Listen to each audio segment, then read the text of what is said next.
ساری جرا یہ بتاتی ہے کہ یہ سارے کیسز پاکستان تحریک انصاف، وزیر اعظم عمران خان، ہمارے سیاسی قائدین اور کارکنوں کے خلاف ایک پولیٹیکل وکٹمائزیشن تھی. ایک جماعت کو، ایک لیڈر کو دیوار سے لگانے کی وہ کوشش تھی جس میں آپ کامیاب نہ ہو سکے. جو فسطائیت کا بازار گرم کیا گیا، جو ظلم و ستم کا بازار گرم کیا گیا، صرف ایک ان کیسز کے لیے، وہ سب کے سامنے، اور وہ آج بھی سلسلہ نہیں رک رہا. کہیں پاکستان کے سابق وزیر خارجہ کو ہسپتال سے گھسیٹتے ہوئے آپ لوگ جیل کے لیے لے جاتے ہیں. کہیں اس وقت کے موجودہ سینیٹر چودھری اعجاز کے خاندان کے ساتھ اور ان کے ساتھ جو ہسپتال میں ناروا سلوک کیا جاتا ہے اور جس طرح سے انہیں بھی دوبارہ جیل میں بھیجا جاتا ہے.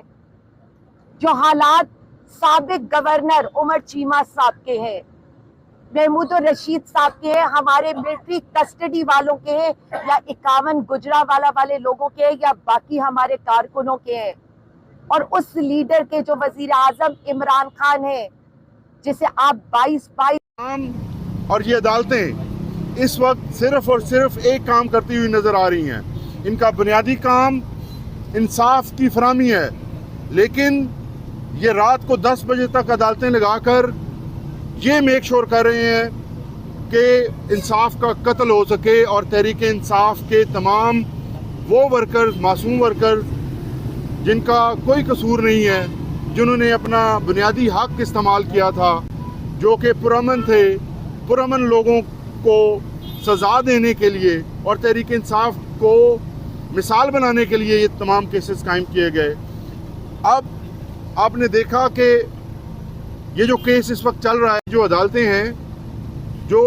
بنائی اس لیے گئی تھیں کہ دہشت گردوں کو ٹرائی کیا جا سکے گا، لیکن اس کی ساری کاز لسٹ آپ اٹھا کر دیکھیں، پورے پنجاب میں جو میجورٹی آپ کی عدالتیں ہیں،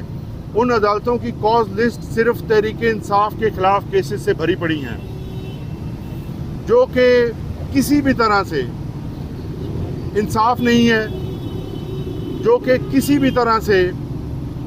آپ جسٹیفائی نہیں کر سکتے. میں پھر سے